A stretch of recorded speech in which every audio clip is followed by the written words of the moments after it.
Bonjour à tous, on se retrouve aujourd'hui pour une petite vidéo vous expliquant comment faire un logo animé sur After Effects avec un rendu plutôt sympa.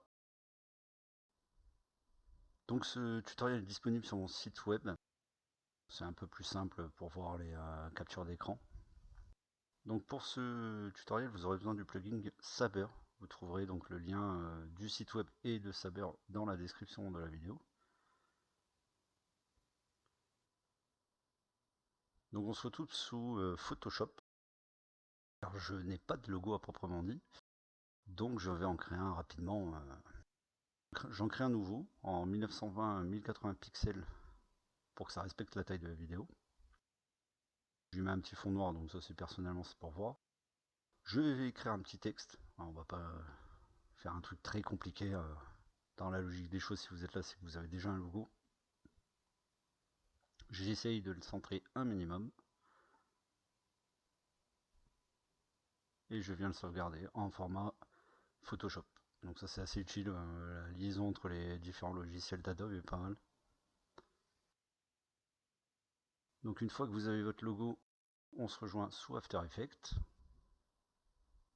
Donc pensez bien à installer le plugin. Hein. D'ailleurs on voit que les transitions, je m'en sers de ce plugin. Donc là on vient créer un nouveau projet avec une nouvelle composition en 1920-1080 pixels. On vient dans la hiérarchie chercher, du moins importer notre logo. Donc il faut le temps de le trouver. Hein. Donc l'avantage de l'avoir enregistré en format Photoshop, ici je peux choisir les calques. Donc le calque qui m'intéresse. Là j'aurais pu choisir donc le calque où il y a l'écriture ou le background. Donc une fois que c'est fait, ça vous le glissez dans la composition.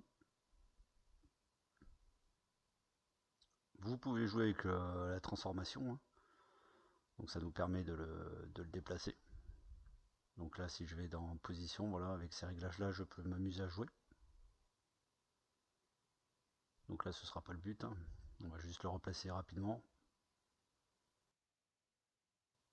Alors une fois que le calque il est bien sélectionné, hein, comme là c'est le cas actuellement, on va venir dans l'onglet calque, tout en haut, et on va venir choisir tracé automatique.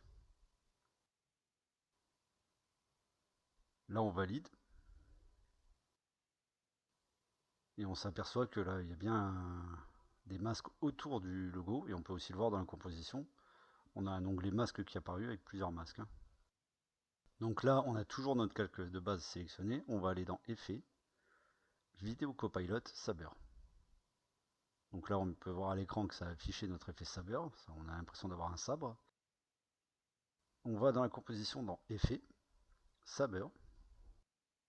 Là vous avez le preset, donc le preset c'est ce qui permet donc de choisir le type de mode, flamme, là on va prendre électrique. On va baisser un peu l'intensité à 50%. On va ouvrir l'onglet Customize Core, et dans Core Type, on va prendre le Layer Mask. Donc là on voit bien que ça s'est affiché à tout notre logo.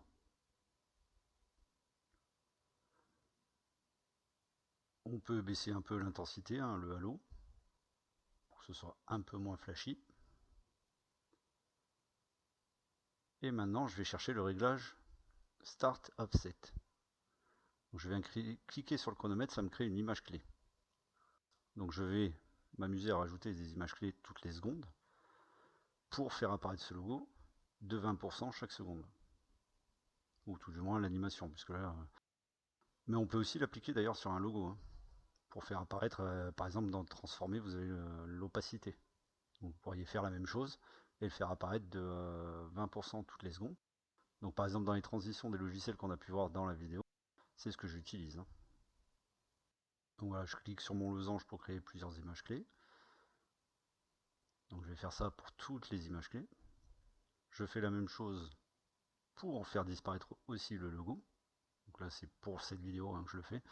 En règle générale, vous faites une transition directement qui vous amène à votre vidéo.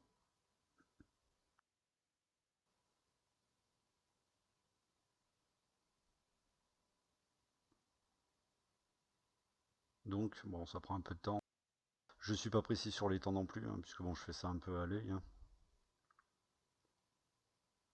Et là, je vais venir donc commencer à jouer un peu avec les réglages et donc lui dire au tout départ, je veux que ce ne soit pas visible, donc je mets 100%. Voilà. Donc voilà, on voit bien que c'est disparu. On vient augmenter la deuxième de 20%, donc on passe à 80. On descend à 60, à 40. Donc là, je m'aperçois qu'il m'en manque une d'ailleurs. Je revérifie plusieurs fois, mais il m'en manque bien une.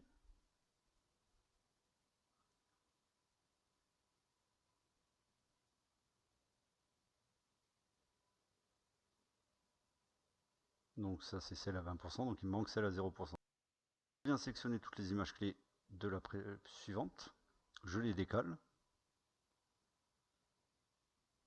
Je viens recréer donc une nouvelle image clé manquante. Donc ce sera le 0%. Donc on a bien 20 juste avant, donc celle-là elle sera à 0.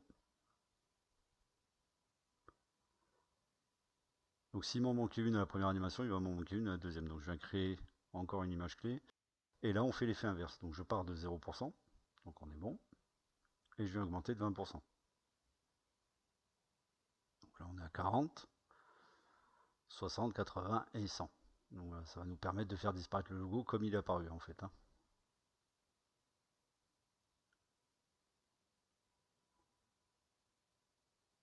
Donc là si je lance une animation, du moins un rendu, on va voir que l'effet est plutôt sympa. Bon après c'est After Effects. Hein. Le temps qu'il charge, on voit bien la petite barre verte de chargement.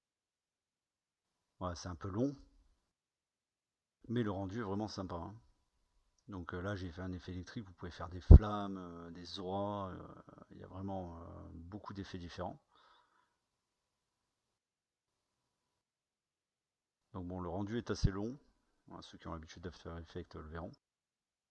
Donc là, je vais juste réduire ma timeline qui est beaucoup trop longue. On va la passer à 12 secondes et demie. Et si je relance mon rendu, donc comme il a chargé, hein, il va être beaucoup plus rapide. Voilà. Donc c'est quand même vraiment un effet sympa. Hein. Donc je vous laisse avec trois autres petits effets que j'ai fait pour vous montrer un peu les résultats. Si vous avez aimé cette vidéo, n'hésitez pas à vous abonner et à laisser un petit pouce bleu.